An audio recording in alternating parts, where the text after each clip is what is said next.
My name is Epsiba Beulah. Before I was a Hindu girl doing a lot of idol worship, and I was like a completely a traditional girl, like accepting what father says, what the elder says, and I was used to respect all those things.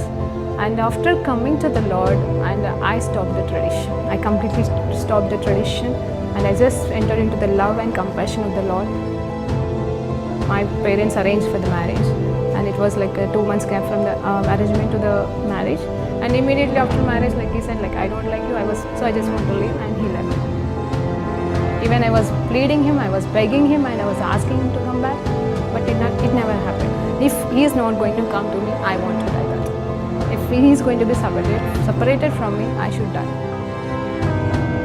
The day I was about to kill myself, I was watching a TV channel, and immediately she started like, here one girl is crying. You have been separated with your husband and you are planning to die now, but you are not going to do that. Immediately I called to one of my Christian friends, and she shared with me the gospel. On the spot, I accepted Lord as my Savior. The next moment, I felt free from the burdens and all kind of thoughts, and everything left me. Praise lord అండి. దేవునికి మహిమ కలుగును గాక. ప్రార్థన చేసుకుందాం. పరిశుద్ధ గొప్ప దేవా, నీకు స్తోత్రం, స్తుతి, మహిమ, ఘనత, ప్రభావం చెల్లించుకుంటున్నాం. నేను ఈ సమయంలో ఉన్న పాట మీ పాస్ అనేది వచ్చుటకు మీరు మాకు ఇచ్చే గొప్ప ధన్యతకి వందనాలు. అద్భుతకరుడు, ఆలోచనకర్త ఉన్నవాడు, వనువాడు, నిన్న నేడు నిరంతరం ఒకే రీతిగా ఉన్న తండ్రి, నీకు స్తోత్రం తెలియజేసుకుంటున్నాం తండ్రి. ప్రభావం మరి ఈ రోజు మా కోసం నేను ఇస్తున్న ప్రత్యేకమైన అంశంలో మేము ముందుకు సాగుతుండగా మాతో మాట్లాడి మీరే సమస్త మహిమ, ఘనత, ప్రభావాలు పొందుకోమని యేసుక్రీస్తు నామములో ప్రార్థన వేడుకుంటూ పొందుకుంటున్నాం తండ్రి. ఆమేన్. ప్రైజ్ లార్డ్ అండి. దేవునికి మహిమ కలుగును గాక. మరి ఈరోజు దేవాదేవుడు మనకిస్తున్న వాక్యాంశం ఏంటి అంటే, కీర్తనకారుడు రాసిన 112వ అధ్యాయం అండి. 112వ అధ్యాయాన్ని క్లుప్తంగా మొదటిగా చదువుతాను, తర్వాత మనము ఒక్కొక్క మాటని ధ్యానిద్దామండి. హల్లెలూయా. దేవునికి మహిమ. యెహోవాను స్తుతించుడి, యెహోవాయందు భయభక్తులు గలవాడు, అలాగే ఆయన ఆజ్ఞలను అధికంగా ఆనందించువాడు ధన్యుడు. చూడండి, యెహోవాయందు భయభక్తులు కలవాడు ధన్యుడంట. ఆ తర్వాత ఆయన ఆజ్ఞలను అధికముగా ఆనందించువాడు ధన్యుడు. వాని సంతతి వారు భూమి మీద బలవంతులగుదురు, యథార్థవంతుల వంశపు వారు దీవింపబడుదురు. కలిమియు సంపదయు వాని ఇంట నుండును, వాని నీతి నిత్యము నిలుచును. యథార్థవంతులకు చీకటిలో వెలుగు పుట్టును, వారు కటాక్షమును వాత్సల్యమును నీతియు గలవారు. దయాళులను అప్పిచ్చువారును భాగ్యవంతులను, న్యాయ విమర్శలో వారు వాజ్యము గెలుచును. అట్టి వారు ఎప్పుడును కదిలింపబడరు. నీతిమంతులు నిత్యము జ్ఞాపకంలో నుందురు. వాని హృదయము యెహోవాను ఆశ్రయించి స్థిరముగా నుండును. వాడు దుర్వార్తకు జడియడు, వాని మనస్సు స్థిరముగా నుండును. తన శత్రువుల విషయమై తన కోరిక నెరవేరు వరకు వాడు భయపడడు. వాడు దాతృత్వము కలిగి బీదలకిచ్చును. వాని నీతి నిత్యము నిలుచును. వాని కొమ్ము ఘనత నొందును, హెచ్చింపబడును. భక్తిహీనులు దానిని చూసి చింతపడుదురు, వారు పండ్లు కొరుకుచు క్షీణించిపోవుదురు. భక్తిహీనుల ఆశ భంగమైపోను. దేవునికి మహిమ కలుగును కాకండి. మరి ఈ రీతిగా ఈ 112వ కీర్తనలో ఉన్న మరి 10 వచనాలను ఈరోజు మనం క్లుప్తంగా ధ్యానిస్తుండగా దేవుడు మనతో మాట్లాడి మనల్ని బలపరచునుగాక. హల్లెలూయా. దేవునికి మహిమ కలుగును కాకండి. యెహోవాను స్తుతించుడండి. మొదటి మాట, యెహోవాను స్తుతించుడి, యెహోవా యందు భయభక్తులు కలవారు ధన్యులు. దేవునికి స్తోత్రం. అలాగే ఆయన ఆజ్ఞలను బట్టి అధికముగా ఆనందించువాడు ధన్యుడు. ఇక్కడ ఏం మాట్లాడుతున్నాడు ఇక్కడ ఈ కీర్తనకారుడు అంటే, చూడండి, మనం దేవుణ్ణి స్తుతించుస్తూ ఉండాలి. అంత మాత్రమే కాదు, యెహోవా యందు భయభక్తులు కలిగిన వాడంట. ఎవరండి? యెహోవా యందు భయభక్తులు కలిగిన వాడు ఎలాంటి వాడై ఉంటాడు అంటే, అతనికి ధన్యత ఉంటుందంట. నిజమే, ఆయన యందు భయభక్తులు కలిగి మనము బ్రతికినప్పుడు, ఆయన యందు మరి మనము నిరీక్షణ కలిగి బ్రతికినప్పుడు, ఆయన మనకున్నాడు, మరి ఆయనను మనం చూస్తున్నాడు, ఆయన ఎల్లవేళలా మనల్ని కనిపెట్టుకుని ఉంటున్నాడు. మరి దేవునికి ఆయాసకరమైనది మనము మరి చేయకూడదు. మరి అలాంటి విషయాల్లో మనం జాగ్రత్తగా ఉండాలని దేవునికి ఇష్టమైన పనులు చేస్తూ ఆయన యందు భయభక్తులు కలిగిన వారిని దేవుడు ధన్యుడని ఇక్కడ పిలుస్తూ ఉన్నాడండి. చూడండి, దేవుని చేత ధన్యులని పిలుచుకోవడం కంటే గొప్ప భాగ్యము ఈ లోకంలో ఇంకొకటి లేదండి. దేవునికి మహిమ కలుగును గాక. ఆ తర్వాత చూస్తే ఆయన ఆజ్ఞలను బట్టి, చూడండి, ఆజ్ఞలను బట్టి అంట. పాత నిబంధనకు సంబంధించిన ఆజ్ఞలు మాత్రమే కాదు, నూతన నిబంధనకి సంబంధించిన మరి ఆజ్ఞలని మట్టుకే మాత్రమే కాదు, కానీ దేవాది దేవుడు ప్రతి దినం మనకు కొన్ని ఆజ్ఞలు ఇస్తాడండి. మనము జీవిస్తున్న విధానంలో, మనం నడుస్తున్న విధానంలో, మనం ముందుకు సాగుతున్న విధానంలో దేవుడు మనకి ఎల్లవేళలా అన్ని వేళలా కొన్ని నడిపింపు కార్యక్రమాలు, అంటే ఆ ప్రణాళికలు పెట్టినప్పుడు ఆ ప్రణాళికలో మనం ఎలా ముందుకు సాగాలి, ఆ ప్రణాళికలో మనం ఎలా నిలబడాలి అనేది కూడా ఆయన ఆజ్ఞాపూర్వకంగా నడిపిస్తాడు. ఎందుకంటే ఆయన గొప్ప దేవుడు అండి, ఆయన మంచి దేవుడు. మనం స్కూళ్ళల్లో కూడా ఉన్నప్పుడు స్కూల్లో కొన్ని రూల్స్ పాటిస్తారు. అంటే ఆ రూల్స్ ఎందుకు అంటే పెడతారు, ఎందుకు ఆ రూల్స్ని బట్టి క్రమంగా ఉంటుంది అన్ని సిస్టమేటిక్గా వెళ్తాయి. స్కూల్ అనే కాదు, ఏదైనా సరే ఒక సిస్టమేటిక్ అనేది ఎందుకు ఇస్తారు, ఒక క్రమం అనేది ఎందుకు పెడతారు అంటే it will go very well అనమాట. ఎక్కడ డిస్ట్రాక్షన్స్ డిస్టర్బెన్స్ లేకుండా ఉంటుంది. సో ఆ రీతిగా మనము వెళ్ళే విధానంలో, జీవించే విధానంలో, అలాగే మరి దేవుడు మనల్ని నడిపించే విధానంలో ఆయన కొన్ని మార్గాలు మనకు బోధిస్తున్నప్పుడు వాటిని మనం గైకొన్నప్పుడు మనం ఏమైపోతాం తెలుసా అండి? ఆ గైకొనడం మాత్రమే కాదు కానీ వాటిలో ఆనందించాలంట. చూడండి, ఆయన ఆజ్ఞలను బట్టి అధికముగా మరి ఆనందించువాడు. అధికముగా అంటే ప్రభా నేను ఇది చేయాలా, అవసరమా, గులుగుతూ సునుగుతూ కాదు కానీ అవునా ప్రభా నేను చేస్తానని మరి ఆనందంతో ఆయనకి ఒబీడియన్స్ చేసేవారు నీ నిజంగా దేవుడు ధన్యుడిగా పిలుస్తా ఉన్నాడు. అలాంటి ధన్యత మనకు కలుగునుగాక. వారి సంతతి వారు భూమి మీద బలవంతులవుతారు. ఇక్కడ నేను ఆపాలని కూర్చున్నాండి, జాగ్రత్తగా వినండి. చూడండి, అలాంటి వారు దేవుని యందు భయభక్తి కలిగిన వారు ధన్యులే, అలాగే మరి దేవుని ఆజ్ఞల యందు ఆనందిస్తున్న వారు ధన్యులే. అంత మాత్రమే కాదు, అలాంటి వారి సంతానం ఏ రీతిగా ఉండబోతుందో అనేది ఈరోజు మనం ధ్యానించబోతున్నాం. చూడండి, అలాంటి సంతతి వారు ఎలా ఉంటారంట? భూమి మీద బలవంతులై ఉంటారంట. ఎలాంటి బలము కలిగిన వారు అంటే 10 మందిని కొట్టి తరిమేసే రకాలు కాదు కానీ ఏ స్థితిలోనైనా కూడా ధైర్యము తెచ్చుకున్న వారిగా, బలముతో నిండిన వారిగా, మరి ఎలాంటి పరిస్థితులైనా ఎదుర్కొనే శక్తిమంతులుగా మరి నిలబడే బలం అనేది వారికి దేవుడు ఇస్తాడంట. అంత మాత్రమే కాదు, యథార్థవంతుల వంశపు వారు దీవించబడుదురు. వాళ్ళు ఎలా ఉంటారంట? దీవించబడుదురంట. దేవునికి మహిమ కలుగును గాక. ఆ తర్వాత కలిమియు సంపదయు వాని ఇంట నుండును. కలిమియు అంటే అక్కడ సమృద్ధి ఉంటుంది, సంపద ఉంటుంది. అంత మాత్రమే కాదు, వాని ఇంట్లో సంపూర్ణమైన ఆశీర్వాదాలు ఉంటాయని దేవుడు మాట్లాడుతున్నాడు. ఇక్కడ సంపూర్ణమైన ఆశీర్వాదం అంటే కేవలం ధనమని కూడా కాదు కానీ ఏమున్నా లేకపోయినా ఆనందించే తృప్తి కలిగిన జీవితం. పౌలు భక్తుడు చెప్తా ఉంటాడు కదండి, నేను అన్ని వేళలో అన్ని విషయంలో ఐఎమ్ కంటెంట్ అంటాడు. అంటే నాకున్న దాన్ని బట్టి నేను ఆనందిస్తున్నాను, నాకున్న దాన్ని బట్టి నేను మరి సంతృప్తిగా ఉన్నానని చెప్తున్నాడు. ఆ రీతిగా సంతృప్తిగా ఉంటారు. అంత మాత్రమే కాదు, వారికి నిజమే దీవెన కూడా ఉంటుందని నిజమైన దేవుడు మాట్లాడుతున్నాడండి. హల్లెలూయా. మరి అంటే చాలామంది బీదలుగా ఉన్నంత మాత్రాన వారు ధన్యులు కాదని కాదు కానీ దేవుడు ఎవరిని నీతిమంతులుగా ఎంచుచున్నాడో, వారికి ధనం ఉన్నను లేకపోయినను వారిని మాత్రం దేవుడు మరి ధన్యులుగా చూస్తున్నాడు. ఆ ధన్యత నిజమైన మరి శరీరపు ఆశీర్వాదంలోకి, అంటే ఈ లోకానుసరమైన ఆశీర్వాదాలు కూడా వారికి మరి ఖచ్చితంగా దేవుడు ఇస్తాడు అని చెప్పి మాట్లాడుతున్నాడండి ఇక్కడ. ఆ తర్వాత చూస్తే యథార్థవంతుడికి వాని నీతి నిత్యము నిలుచును. 3వ వచనం. అంటే దేవుడు ఉంటే ఇంకా కొదవ ఉండదండి. దేవుడి మీద ఆధారపడితే ఇంకా కొదవ ఉండదు. ఆయన ఆజ్ఞలు పాటిస్తే ఇంకా కొదవ అనేది ఉండదు. అయ్యో ఇట్లా ఇది పరిస్థితి ఏంటి, దీన్ని ఏం చేద్దామని ఆరాటాలు ఆలోచనలు కలిగినా కూడా నిబ్బరంగా ధైర్యంగా ఉంటామని ఇక్కడ మాట్లాడుతూ ఉన్నాడు. అయితే ఇక్కడ 4వ వచనాన్ని చూస్తే యథార్థవంతులకి చీకటిలో వెలుగు పుట్టును. మరలా ఇక్కడ ఆగుదామండి. ఏంటండి? యథార్థవంతుల కంట చీకటిలో వెలుగు పుట్టును. మరి యథార్థవంతులకు చీకటి వస్తుందా అంటే వస్తుందండి. ఈ లోకంలో అంతా కూడా చీకటిమయంలో ఉంది. చీకటి అంటే సమస్యలకి మరి గుర్తుగా ఉంది. చీకటి అంటే మరి బాధకి గుర్తుగా ఉంది. మరి చీకటి అంటే కొన్ని వేదనలకి గుర్తుగా మనం ఇక్కడ మాట్లాడుకుంటే, అంటే శోధనలు కూడా, సమస్యలు, శ్రమలు కూడా చీకటితో మనం పోలిస్తే అంటారు కదా, మరి మంచిగా ఉన్నాము కదా, యథార్థంగా బ్రతుకుతున్నాం కదా, మాకెందుకే సమస్య, మాకెందుకయ్యా, మేమేం తప్పు చేశామని అని దేవుణ్ణి ప్రశ్నించడం అని కాదు కానీ వేదన పడతా ఉంటాం కదా. నిజంగానే యథార్థవంతులకి ఖచ్చితంగా చీకటి గుండా వెళ్ళాల్సిన పరిస్థితి వస్తుందంట.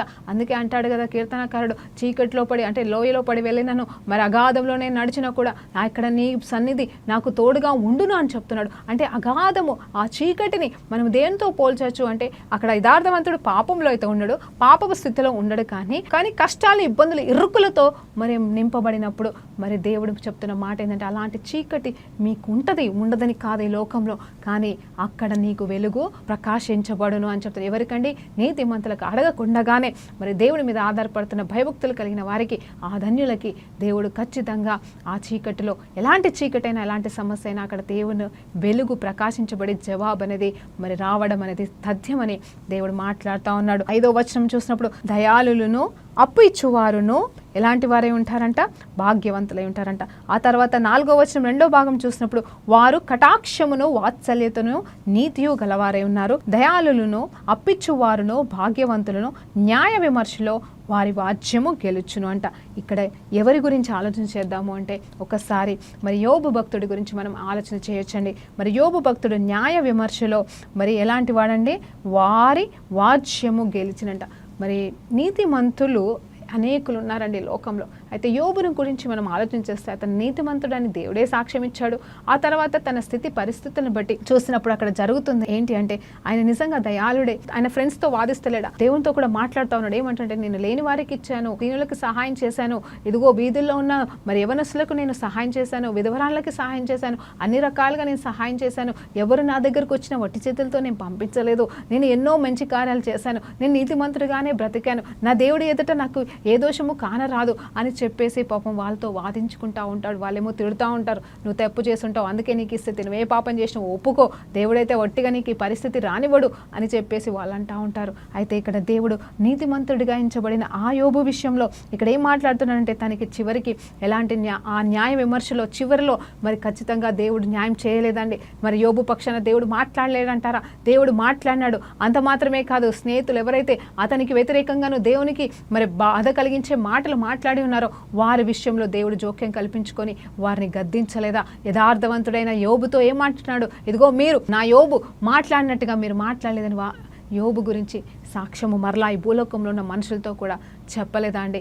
దేవునికి మహిమ కలుగుగాక. సో మనము నీతిమంతులుగా మనం జీవించినప్పుడు, మనము దయాళత్వంతో ఉన్నప్పుడు, అలాగే అప్పు కూడా ఇవ్వడం అంట. చూడండి, చాలామంది అప్పులో ఉంటే శాపం అంటారు. నిజమే, అప్పులో ఉంటే శాపం కాదండి, కష్టమైపోతుంది. అప్పులో ఉంటే శాపం అని బైబిల్లో రాయబడలేదు. కానీ కాకపోతే అప్పు ఇచ్చువారిగా ఉండట దీవెన. అవసరత నిమిత్తం అప్పులు ఇవ్వచ్చు, అప్పులు ఇవ్వమని చెప్తున్నాడు. నీ ముఖము తిప్పుకోవద్దని చెప్తున్నాడు. అడిగిన వారికి కాదనకుండా ఇవ్వు, నీ దగ్గర ఉంటే ఖచ్చితంగా ఇవ్వమంటున్నాడు. మరి అక్కడ ఒక ఉపమానంలో యేసు ప్రభు వారే సువార్తలో చెప్తా ఉన్నాడు. ఒక నైట్ అంట మరి ఒక తన స్నేహితుడు వచ్చినప్పుడు తన దగ్గర ఆహారం పెట్టడానికి ఏం లేనప్పుడు స్నేహితుడి దగ్గరికి వెళ్ళి తలుపు కొడుతూ కొడుతూ కొడుతూ మరి నాకు అప్పు ఇవ్వు, ఇదిగో నా ఇంటికి బంధువుడు వచ్చాడు, నేను తనకి ఆహారం నా దగ్గర లేదు అని ఎన్నిసార్లు అడిగి ఒక సహాయం చేయడానికి అంటే ఒక ఫ్రెండ్ ఇంటికి వస్తే ఇంకొక ఫ్రెండ్ని బ్రతిమలాడుకొని అప్పు తీసుకొచ్చి మరి ఆహారం పెట్టినట్టుగా మనం చూస్తూ ఉంటాం.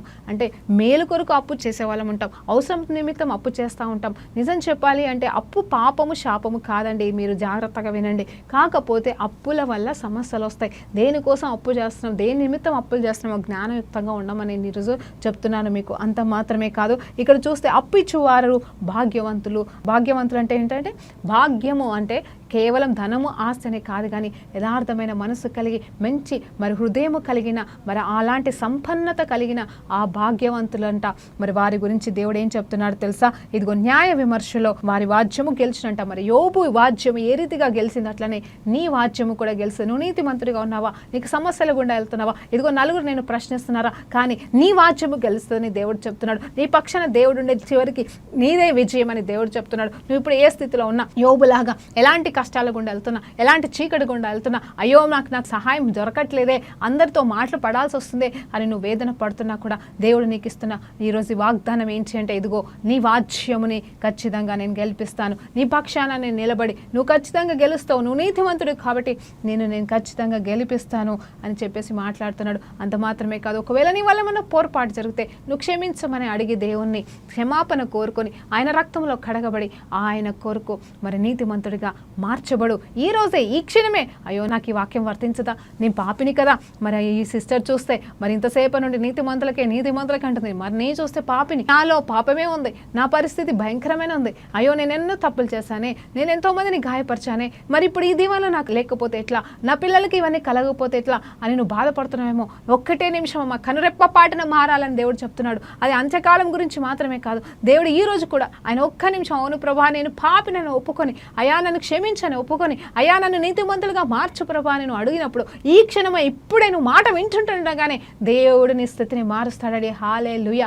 ఓవర్ నైట్ ఏదో జరగడం అని కాదండి, అద్భుతాలు సూచక్రియలు జరగడం అని కాదు, కానీ నిజం చెప్పాలంటే ఈ క్షణంలోనే నీ మనస్ఫూర్తిగా దేవుని సన్నిధిలో, ప్రభా నేనైతే యథార్థవంతుడనే కాదు, ఇదిగో ఈ సిస్టర్ చెప్తున్న వాక్యం ప్రకారంగా ఈ 112వ అధ్యాయం ప్రకారంగా నాలో ఏ నీతి లేదు, నేను ఇప్పటివరకు నేనందు భయభక్తులు కలిగి నేను బ్రతకలేదు, ఇప్పటివరకు నేను యథార్థంగా జీవించలేదు, ఇదిగో నాలో ఏ మంచి లేదు ప్రభా, ఈ ఆశీర్వాదం నాకు ఎలా పొందుకుంటానన్ను బాధపడుతున్నావేమో. కానీ దేవుడు చెప్తున్నాడు ఇప్పుడే నీ స్థితి మార్చబడును గాక, కనరెప్ప పాటన ఇప్పుడే నువ్వు నీతిమంతుడిగా మార్చబడును గాక. నా మాటలు బట్టి మాత్రమే కాదండి, ఆయన నోటి నుండి వస్తున్న నా మాట నీ అంతరంగంలోకి వెళ్తుండగా నీలో అంతరంగ మార్పు కలుగురు గాక. ఆయన అంటున్నాడు, ఆయన హృదయాల మీద రాస్తాడంట. నీ హృదయం మీద ఇప్పుడు రాస్తున్నాడండి. నేను మాట్లాడుతుండగా నీ హృదయంలో రాస్తున్నాడు. అవును ప్రభా, పశ్చాత్తాపపు మనస్సు నీకు కలుగుతుండగా ఆయన సన్నిధిలో వేడుకో. ఆయనని ప్రభా నన్ను మార్చు ప్రభా, నేను అడుగుతున్నప్పుడు నువ్వు ధనవంతుడిగా చేయి ప్రభా, నన్ను ఆశీర్వదించు ప్రభా, ఇదిగో నాకు ఇది చేయి అని ఆశీర్వాదాల గురించి పరిగెత్తకండి దయచేసి. దేవా నన్ను నీతిమంతుడిగా మార్చు, ఇదిగో నీతిమంతుడికి ఆశీర్వాదాలు ఉన్నాయంట ప్రభా, ఈ ఆశీర్వాదాలు నాకు కావాలి ప్రభా, ఇదిగో నీ చేత ధన్యుడను ధన్యురాలని పిలిపించుకునే పేరు నాకు కావాలి ప్రభా.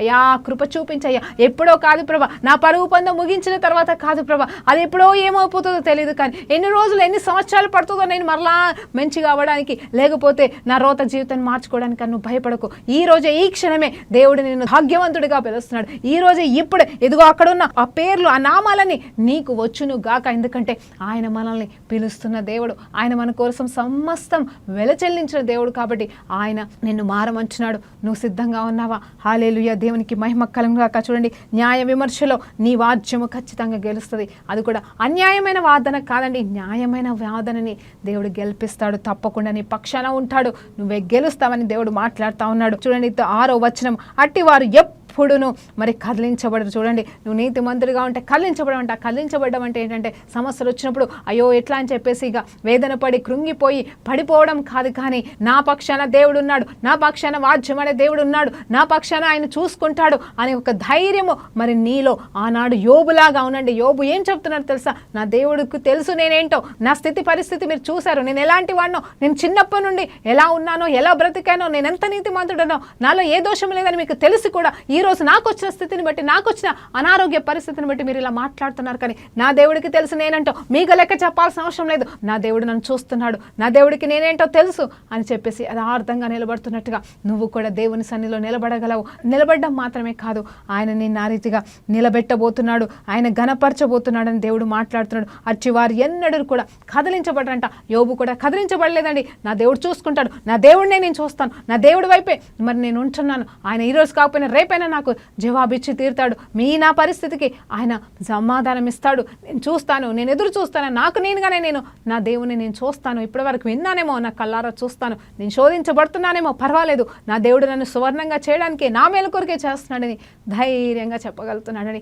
ఇదండి మరి స్థిరంగా కదిలించకుండా ఉండడం అంటే. ఆ తర్వాత నీతిమంతులు నిత్యము జ్ఞాపకంలో ఉందంట. ఈ మాట చూడండి, నిజమే, నీతిమంతులు మనం జ్ఞాపకం పెట్టుకుంటాం ఖచ్చితంగా, అరే వాళ్ళు ఎంత మంచి వాళ్ళు, ఎంత బాగా చేస్తారు, బాగా చేశారు అని చెప్పేసి మరి అలాంటి నీతిమంతులని ఎంతోమంది జ్ఞాపకం చేసుకుంటారు. నిజమే కదండి, ఎవరైనా సరే మన గురించి మంచిగా చెప్తే మంచిగా అనిపిస్తుంది కదా. మంచి సాక్ష్యం నీకు కలిగి ఉండాలి. మనం మంచి సాక్ష్యం, నలుగురు మన గురించి అంటే ఎవరి గురించి మాట్లాడుకున్నా ప్రాబ్లం లేదండి, కానీ నిజంగా నీ గురించి నలుగురు మంచి సాక్ష్యం చెప్పే స్థితిలో నీ జీవితం ఉందా అని ఈరోజు దేవుడు మాట్లాడుతున్నాడు. అంత మాత్రమే కాదు, తర్వాత చూసినప్పుడు 7వ వచనాన్ని చూస్తే వారి హృదయమును యెహోవాను ఆశ్రయించి స్థిరముగా ఉండను.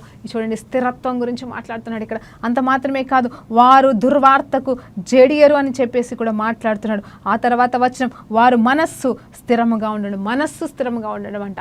హల్లెలూయా, దేవునికి మహిమ కలుగును గాక. చూడండి, వారు దుర్వార్తకి జడియరంట, అంటే దుర్వార్తలు వస్తాయి అని చెప్పేసి భయపడరు, కానీ మరి నిజం చెప్పాలంటే అన్ని వేళలా అన్ని విషయాల్లో దేవుడు కాపాడుతాడు కాబట్టి భయపడాల్సిన అవసరం లేదు. ఆయన చూసుకుంటాడు, ఆయన ఉన్నాడు అని చెప్పేసి మరి ప్రతి విషయంలో ధైర్యం తెచ్చుకుంటాడు. ఎందుకంటే ఇక్కడ నేను ఒక మాట జ్ఞాపకం చేస్తున్నానంటే, ఇక్కడ ఏంటంటే మనం కూడా చిన్న చిన్న విషయాలకి చాలా భయపడతాం. అయ్యో బయటికి వెళ్తున్నారా, అయ్యో మరి వాళ్ళు ఎలా వస్తారో, క్షేమంగా వస్తారో లేదో, అయ్యో అంత దూరం ప్రయాణం అవుతుంది అంటే కొన్ని విషయాలకి మనం ఆతృత పడుతూ ఉంటాం, భయం అవుతూ ఉంటుంది, అమ్మో ఎట్లనో అని చెప్పేసి. అంటే మరి ముఖ్యంగా ఇలాంటివి క్రైస్తవులకి ధైర్యం ఎక్కువే, ఇలాంటి విషయంలో క్రైస్తవులకి భయం కూడా ఎక్కువనే. ఎందుకంటే సాతాను గాడు ఏ రూపంలో ఏ రీతిగా వచ్చి ఏం అటాక్ చేస్తున్నాడో మనకి తెలియట్లేదు కాబట్టి మనం భయంగా ఉంటాం, కానీ మన లోపల ఆత్మ మాత్రం ధైర్యంగా ఉంటుంది. ఎందుకంటే మన దేవుడు ఉన్నాడని చెప్పేసి ఒక ప్రార్థన, ఒక చిన్న ప్రార్థన, ఒక చిన్న సమర్పణ, అయా నీకు స్తోత్రం అని ఆయన మీద ఆనుకుని ఒక్క చిన్న ప్రార్థన చేస్తే ఆ భయాలు, ఆందోళనలన్నీ కూడా మనలోకి వెళ్ళి పారిపోతాయండి. మనలో భయం ఉండదని కాదు, మనం నిజంగా స్థిరంగా ఉంటామని కాదు, కానీ మరి దేవుడు మీద మనం ఆనుకున్నప్పుడు ఆయన మనకిచ్చిన ఆ నీతిని బట్టి మనం నిలబడుతూ కదిలించబడుతున్నప్పుడు దేవుడు మనకి బలాన్ని, ధైర్యాన్ని, నిబ్బరాన్ని, స్థిరత్వాన్ని, అలాగే కదిలించబడకుండా ఉండే కృపని దేవుడు మనకిస్తాడండి. అలాంటి జీవితం మనకి కావాలండి ఈ లోకంలో. ఎంతకాలంలో మనం ఇలాంటి జీవితాన్ని కోరుకుందాం. ఆ తర్వాత వారి మనస్సు కూడా స్థిరంగా, అంటే చూడండి, మనస్సు ఎప్పుడు కూడా మరి తొందర పెడతా ఉంటుంది, తలంపులతో భయపెట్టేస్తూ ఉంటుంది. మన ఆలోచనల్ని మనం జాగ్రత్తగా కాపాడుకోవాల్సిన వారగా ఉన్నాము. అవునండి, భయాల విషయంలో కావచ్చు, పాపాల విషయంలో కావచ్చు, మనస్సు అనేది చాలా భయంకరమైనది. కాబట్టి మనము ఎలాంటి మనస్సు కలిగి ఉండాలంటే క్రీస్తు మనస్సు కలిగి ఉండాలని మనము పత్రికలలో చదివినట్టుగా ఆయన మనస్సు కలిగి, ఇదిగో ఈ పరిస్థితిలో, ఈ స్థితిలో దేవుడు నాతో ఏం మాట్లాడుతున్నాడు, ఇదిగో దేవుడు ఈ స్థితిని గురించి మనకేం చెప్తున్నాడు, అవును నేను చూసుకుంటానన్నాడు కదా, రాకపోకలైంది ఆయన దూతలు తోడై ఉంటారని చెప్తున్నారు కదా, ఇదిగో ఏ పరిస్థితి గుండా వెళ్ళాల్సి వచ్చినా కానీ దేవుడు తోడై ఉంటానంటున్నాడు కదా అని చెప్పేసి ఆ మాటలు మనం ధైర్యం తెచ్చుకున్నప్పుడు ప్రతి విషయంలో విజయాన్ని ఇస్తానని చెప్తున్నాడు కదా, ఆయన మనం ముట్టేది ప్రతిది కూడా దీవిస్తానంటున్నాడు కదా, ఆయన చేత దీవించబడిన మనం దీవెనగానే దేవుడు చూస్తున్నాడు అని సత్యాలు మనల్ని బలపరుస్తాయండి. హల్లెలూయా, దేవునికి మహిమ కలుగును గాక. చూడండి, తర్వాత తన శత్రువు విషయమైన తన కోరిక నెరవేరు వరకు వారు భయపడరు అంట. చూడండి, మరి ఎవరండి ఇక్కడ శత్రువు అంటే? మనుషులు కూడా శత్రువులుగా ఉంటారేమో, కానీ ఆ విషయంలో కూడా వాళ్ళు భయపడరు. మరి సాతానే కావచ్చు, మనుషులే కావచ్చు, వారు ఎలా అంటే ఇంకా వారి సంగతి నాకు అవసరం లేదు, నేను చేయాలనుకున్నది నేను చేసుకుంటాను, నిబ్బరంగా వెళ్ళిపోతున్నా, దేవుడు అనేవాడు ఉన్నాడు, ఖచ్చితంగా దేవుడు చూసుకుంటాడని దేవునికి అప్పచెప్పేసి అసలు ఆ కోరిక గురించి వాళ్ళు నాశనం అయిపోతున్నారా అని చూడడం కానీ, లేకపోతే వాళ్ళకి ఏమైపోతుందని ఆలోచించడం కానీ కాకుండా దేవునికి అప్పచెప్పేసి వారి గురించి ఆలోచించకుండా మరి ఆ కోరికను కూడా పక్కకు పెట్టేసేసి స్థిరంగా, నెమ్మదిగా మరి వీళ్ళు ఆలోచన చేస్తారంట. ఎందుకంటే లోకంలో ఉన్న వారికి కానీ, ఈ నీతిమంతులు, యథార్థవంతులు కాని వారికి ఎలా ఉంటుందో తెలుసా అండి? మా వాళ్ళు ఇప్పుడు నాకు ఇది చేశారు కదా, ఇలా చేశారు కదా, సో వీళ్ళ పరిస్థితి ఏమవుతుందో నేను చూస్తాను, వీళ్ళని దేవుడు ఏం చేస్తాడని చూసి అని చెప్పేసి కొంచెం ఆలోచిస్తూ ఉండరు. అంటే పగా ప్రతీకారాలకు ప్రయాసాల్లోకి వెళ్ళరు, కానీ దూరం నుండి మాత్రం వీళ్ళ పరిస్థితి ఏంటి, వీళ్ళ సంగతి ఏంటి అని చెప్పేసి వాళ్ళ మీద కన్ను పెట్టేసి చూస్తూ ఉంటారు. అలా మనము క్రైస్తవులము, మరి ముఖ్యంగా నీతిమంతులుగా పిలువబడుతున్న మనము ఆ రీతిగా ఉండకుండా దేవునికి అప్పచెప్పేసి, వాళ్ళు మన శత్రువులే కావచ్చు, శత్రువు క్రియలే వాళ్ళు చేసి ఉండొచ్చు, వాళ్ళు శత్రువులు కాదు, కానీ వాళ్ళని వాడుకుంటున్న సాతాను మనకి శత్రువై ఉన్నది. కాబట్టి వారిని నమ్మకంగా దేవుడికి అప్పచెప్పేసి మనము నిలకడగా, ధైర్యంగా, భయపడకుండా నిలబడదుము గాక. దేవునికి మహిమ కలుగును గాక. తర్వాత చూస్తే 9వ వచనం, వాడు దాతృత్వము కలిగి బీదలకు ఇచ్చునంట. చూడండి, బీదలకు ఇచ్చుట విషయంలో నేను ఒక చక్కటి మాట చెప్తున్నాను. నువ్వెంతమంది బీదలకి దాన ధర్మాలు చేస్తున్నావు అని ప్రశ్నిస్తున్నాను. నువ్వే బీదవాడివా? దేవుడిని ఆశ్రయించు, దేవుడు నిన్ను నలుగురికి ఇచ్చేవాడిగా చేయబోతున్నాడు. నీకు ఉండాల్సిన లక్ష్యం ఏంటంటే ఓ బిజినెస్ కాదు, లేకపోతే ఆస్తి అంతస్తులు నీ దగ్గరికి రావడం ముఖ్యం కాదు, కానీ ఇదిగో నీకు మొదటిగా కావాల్సింది ఏంటంటే ఇదిగో నీతిమంతుడిగా నువ్వు జీవిస్తున్నావా, నీకు ఏమున్నా లేకపోయినా దేవుని దగ్గర ధన్యుడవని పిలిపించబడుతున్నావా, దేవుడు నిన్ను నీతిమంతుడిగా చేస్తున్నాడా, ఆ ఒక్క లక్షణం నీలో ఉంటే, ఆ ఒక్క బిరుదు అనేది నీ మనసులో, నీ తలంపులలో, నీ జీవితంలో దేవుని నుండి ఉన్నదన్న అనే మనసు నీకుంటే, అంటే ఆ నిబ్బరం నీకుంటే, ఆ సత్యం నిన్ను ఏలుతే, ఇదిగో చూడండి, నువ్వు ఎంత బీదవాడివైనా రాబోయే కాలంలో దేవుడు ఎంతోమందికి బీదలకి ఇచ్చేవాడిగా నిన్ను చేయబోతున్నాడని దేవుడు మాట్లాడుతున్నాడు. ఉన్నవారులారా, మిమ్మల్ని నేను ఒక ప్రశ్న అడుగుతున్నాను, ఎంతమంది బీదలకు మీరు ఇస్తున్నారు? అవునండి, మనకు తెలిసిన వాళ్ళకి సహాయం చేయడం మంచిదే, తెలియని వాళ్ళకి సహాయం చేయాలి. మరి ఎవరెవరు ఏ అవసరంలో ఉన్నారు, ఏ అప్పుల్లో ఉన్నారు, ఏ కష్టాల్లో ఉన్నారని వాళ్ళని చూసి నువ్వు ఆదరిస్తున్నావా, లేకపోతే వారి ముఖం మీద తలుపులేసేసి లేదని చెప్పేసి పంపిస్తున్నావా? అలా లేదని చెప్పి పంపిస్తే అది తప్పని కూడా దేవుడు చెప్తా ఉన్నాడు. అయితే ఈ నీతిమంతులు ఎలా ఉంటారు అంటే, మరి ఇతరులకి దాతృత్వంగా, అంటే ధారాళంగా ఇచ్చేస్తారటండి. అంటే మళ్ళీ తిరిగి బీదలకి ఇవ్వడం అంటే ఏంటి అంటే, అప్పిస్తే తిరిగి వస్తుందండి, అప్పిచ్చిన వారు ధన్యులే. అలాగే బీదలకి దాతృత్వంగా ఇస్తే అది రిటర్న్ రాదండి, జాగ్రత్తగా వినండి. కానీ దేవుడు చెప్తున్నాడు ఏంటంటే, బీదలకి ఇచ్చేవాడు యెహోవాకి అప్పిచ్చుడంట. అంటే నువ్వు ఆ తలంపుతో అని కాదు, కానీ నువ్వు దాతృత్వంతో, ప్రేమపూర్వకంగా నువ్వు బీదలకి ఇస్తే దేవుడు నీకు అప్పుగా ఉన్నట్టు ఆయన ఏదో ఒక రకంగా నీ రుణాన్ని అద్భుతమైన రీతిగా తీర్చుకొని నేను దీవిస్తాడని ఈరోజు మీకు జ్ఞాపకం చేస్తున్నాను. ఎందుకంటే వెతకాలండి, మన కన్నులు వెతకాల, మన హృదయం వెతకాలి. నేను ఈరోజు ఎవరికి దీవెనకరంగా ఉండగలను? ఈరోజు ఒక మాట, ఒకవేళ నీ దగ్గర ఏమీ లేకపోతే ఒకరికి ప్రార్థన చేయి, రహస్యంగానే ప్రార్థన చేయి. ఆ రీతిగా కూడా నువ్వు ఇతరులకి దీవెనకరంగానే ఉంటావు. నువ్వేమీ చేయలేనప్పుడు ఇతరుల కోసం నువ్వు ప్రార్థన చేస్తే వాళ్ళ స్థితిలోకి వెళ్ళి వాళ్ళు లేవనెత్తబడుతుండే నీ రహస్య ప్రార్థన నీ ఎదుటనే ఆశీర్వాదకరంగా వాళ్ళ సాక్ష్యాలు బయటకు వస్తూ ఉంటే అది ఎంతో గొప్ప ధన్యత అండి. అది కూడా నువ్వు ఇచ్చినట్టే కదమ్మా.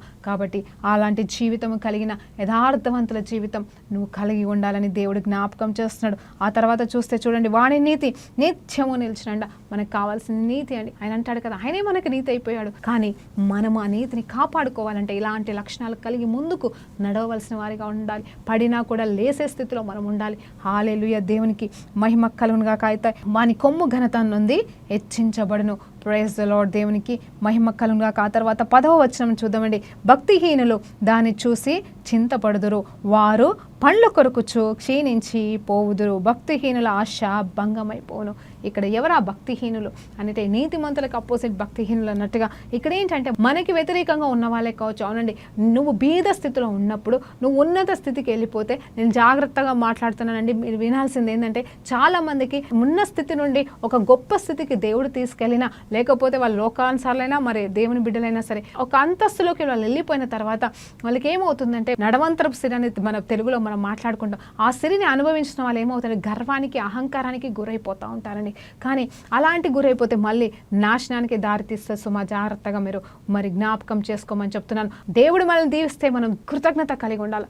దేవుడు మనల్ని దీవిస్తే అవును మనల్ని దీవించాడు కదా అని మనం ఇతరులకి దీవెనకరంగా యథార్థవంతుల లక్షణాలని మనం ఉంచుకుంటే మనము దినదినము ఎదుగుతూ ఉంటాము. ఆయన చేత దీవించబడిన మనం ఎల్లవేళలా దీవెనకరంగానే ఉంటామని దేవుడు మాట్లాడుతున్నాడు. అయితే ఇక్కడ భక్తిహీనులు ఎవరు అనేది చూస్తే మరి వాళ్ళు మధ్యలో వచ్చిన సిరిని బట్టి మరి గర్వించేవాళ్ళు. అంత మాత్రమే కాదు, వారికున్న స్థితిని బట్టి మరి గర్వించే వాళ్ళే కావచ్చు. కేవలం డబ్బుల గురించి నేను మాట్లాడట్లేదండి, అన్ని విషయాలలో నాకేం తక్కువ అని విర్రవిగే వాళ్ళే కావచ్చు. లేకపోతే ఇదిగో మనమున్న దీన స్థితిలో మనల్ని ఎక్కిరించి ఇప్పుడు మనం దేవుడి చేత మరి హెచ్చించబడినప్పుడు వారు దూరంగా ఉండి చూసి మనల్ని చూసి పళ్ళు కొరుక్కుంటున్నారేమో. అలాంటి వారి గురించి నేను చెప్పట్లేదు. కానీ ఇదిగో సాతాన్ అనేవాడు ఇక్కడ సిగ్గుపాలవును గాక. హల్లెలూయా, దేవునికి మహిమ కలుగును గాక. నేను వాళ్ళకి వ్యతిరేకంగా మనం నిలబడి వాళ్ళ ఎదుట ఏదో మనల్ని గనపరిస్తే మనకు వచ్చేది ఒరిగేది ఏమి ఉండదండి. ఏంటంటే ఓడలు బండ్లు అన్నట్టుగా పడిపోవచ్చు, లేవచ్చు. ఇదంతా కాదు. మనం ఏ రోజు ఏ స్థితిలో ఉండబోతున్నామో ఏంటామో మనకి అంత్యకాలంలో మనకే తెలియలేకపోతుంది. కానీ ఒక్కటి, మనకి దేవుడు ఉన్నాడు. మనం ఏ స్థితిలో ఉన్న నీతిమంతులుగా ఉన్నాము అన్నప్పుడు మనము ఎక్కడ కూడా కదిలించబడకుండా మన పరిస్థితులను మన మనసులు స్థిరంగా ఉన్న ఎడల ఇదిగో చూస్తున్న సాతానుగాడు గలిబిలైపోయి వాడి పళ్ళు కొరుక్కుంటూ వాడే పారిపోవాలని మరి దేవుని పేరట ఈరోజు మీకు జ్ఞాపకం చేస్తున్నాను. మిమ్మల్ని ఏలుతున్న సాతానే కావచ్చు, మిమ్మల్ని తడబెడుతున్న సాతానే కావచ్చు, మిమ్మల్ని తొందర పెడుతున్న వాడే కావచ్చు, అది ఏ స్థితిలో మిమ్మల్ని ఏ రకంగా మిమ్మల్ని బాధ పెడుతున్నాడో ఆ సాతానుగాడు వాడు విక్కిరి బిక్కిరి అయిపోయి మరి వాడు ఎలా వెళ్ళిపోవాలి అంటే మీ జీవితాలకు వెళ్ళి వాడు పారిపోను గాక. వాడండి భక్తిహీనుడు. హల్లెలూయా, దేవునికి మహిమ కలుగును గాక. ఆ భక్తిహీనుడు లయపరచబడును గాక. మీ జీవితంలోకి వెళ్ళి వాడు మీ జీవితంలోకి వెళ్ళి క్షీణించిపోను గాక. అంత మాత్రమే కాదు, వాడి ఆశ ఏంటండి? వాడి ఆశ నిన్ను నాశనం చేయాలి, నిన్ను పాపంలో పడేయాలి, నిన్ను నీతిమంతుల స్థానం నుండి తీసి కింద పడేయాలి. ఇదిగో నీకు సమస్యలు ఇస్తాడు వాడు. అవి ఇచ్చినప్పుడు నువ్వు చీకటిలో ఉన్నప్పుడు నీలో ఉన్న వెలుగును చూసినప్పుడు నిజంగానే వాడి ఆశ నాశనం చేయాలనే కదండి, మిమ్మల్ని నాశనంలోనే చూడాలనేది వాడి ఆశ ఉంది. నన్నైనా మిమ్మల్నైనా, ఎందుకంటే వాడు అదే పనిలో ఉన్నాడు, వాడి పని అదే ఉంది. కాబట్టి వాడి ఆశ భంగము కావాలా, వాడి పారిపోవాలండి. మనల్ని చూసి మన స్థితిగతులను చూసి వేరే వాళ్ళని ఎత్తుక్కోవాలనుకోండి. నేను అసలు ఈ లోకాన్ని విడిచిపెట్టి వాడు పారిపోవాలి. అదే కదండి ఈ లోకంలో ఎవరు వెళ్ళాలి అంతకాలంలో. ఈ ముగింపులో చక్కటి మాట చెప్తున్నాండి, మనం ఈ లోకంలో ఉన్నవారమే. అవును, మనం ప్రయాణికులమే, నిజమే, వెళ్ళవలసిన వారమే ఒక సమయంలో. కానీ నిజం చెప్పాలంటే మరలా ఈ భూమికి తిరిగి వచ్చే కాలం ఉందని మన బైబిల్ గ్రంథంలో చెప్తుంది. దేవుని రాకడ సమీపిస్తున్నప్పుడు, మనం ఎత్తబడుతున్నప్పుడు మరలా దేవునితో వచ్చి ఇదే భూమి పైన పాపం లేకుండా. హల్లెలూయా, నిజంగా మన ఒకరోజు నేను ధ్యానిస్తున్నప్పుడు నాకు చాలా సంతోషం వేస్తుందండి. ఏంటి ప్రభా ఈ రెండో రాకడ గురించి వేదన, బాధన, అయ్యో ఈ శ్రమలు వస్తున్నాయి, అవి వస్తున్నాయి, ఇవి వస్తున్నాయి, ఏడుస్తున్నారా? ఎందుకు ప్రభా? కానీ ఏ శ్రమ వచ్చినా, ఏదొచ్చినా, ఏ సమస్య వచ్చినా మనం వాటిని ఆపలేము. అవి జరగాల్సింది జరుగుతాయి. కానీ సత్యం ఒకటి ఉంది, దీని తర్వాత ఇంకొక కోణం ఉంది కదా ప్రభా. ఈ భూమిలో పాపం లేకుండా మళ్ళా అవ్వబోతుంది. ఈ భూమిలో సాతానుగాడు ఊసు లేకుండా భూమి నూతనీకరించబడుతుంది. ఆ సంతోషాన్ని మరి ఆనందాన్ని దానికోసం మనము గురి చూసి ఉంటే ఎంత బాగుంటుంది. అది కదా నిజమైన ఆనందం, అది కదా నిజమైన విశ్వాసం. నిజమేనండి, మరి అగ్నిలో పడిపోతున్న వారి సంగతి ఏంటి? వారి కోసం మనం మొరపెట్టాలి, వారి కోసం మనం ప్రార్థించాలి. వారందరూ కూడా నీతిమంతులుగా మార్చబడాలి. ఇదిగో నీతిమంతుల లక్షణాలు ఇక్కడ దేవుడు చూపించాడు. నీతిమంతులు ఎలా వర్ధిల్లుతారు చేయగలుగుతాడనేది ఈ చిన్న 10 వచనాల్లోనే మరి 112 కీర్తనలో క్లియర్గా క్లుప్తంగా మనకు అర్థం చేపిస్తా ఉన్నాడు. కాబట్టి మనము ఆ రకంగా ఉందుము గాక, మన నీతిమంతులుగా దేవుని చేత మనము ఆశీర్వదించబడిన వారిగా, సాతాను గాడి ఆశని భంగపరిచే వారిగా నిత్యము నిరంతరము అంత్యకాలంలో జీవించదుము గాక అని ప్రార్థనతో ముగించుకుందామండి. పరిశుద్ధ గొప్ప దేవా, నీకు స్తోత్రం, స్తుతి, మహిమ, ఘనత, ప్రభావాలు చెల్లించుకుంటున్నామయ్యా. అవును తండ్రి ప్రభా, మా జీవితంలో నువ్వు చేస్తున్న గొప్ప గొప్ప కార్యములకై మీకు 1000 కోట్ల వందనాలు తెలియజేసుకుంటాం అయ్యా. ఈ రోజు నీతిమంతుల స్వాస్థ్యము ఏ రీతిగా దీవించబడుతుంది. అవును తండ్రి, నీతిమంతుల బిడ్డలు అప్పులు ఇస్తారంట, దీవెనకరంగా ఉంటారంట, స్థిరంగా ఉంటారంట. మా బిడ్డలు ఆ రీతిగా ఉండడం కన్నా మాకు ఇంకేం కావాలి ప్రభా. అయ్యా, ఆ రీతిగా మా బిడ్డలు ఉండలాగా, ఆ రీతిగా మా కుటుంబాలు ఉండలాగా, ఆ రీతిగా మేము ఉండలాగా, మా జీవితంలో ఉన్న సాతాను క్రియలు లయపరచబడి, సాతాను గాడి ఆశలు భంగపరచబడి నాయన నీ కొరకు సాక్షాత్కరమైన జీవితం మేము జీవించుట కృప చూపించమని యేసుక్రీస్తు నామములో ప్రార్థన వేడుకుంటూ సమర్పిస్తున్నాము తండ్రి. ఆమేన్. ప్రైజ్ లార్డ్ అండి. దేవునికి మహిమ కలుగును గాక.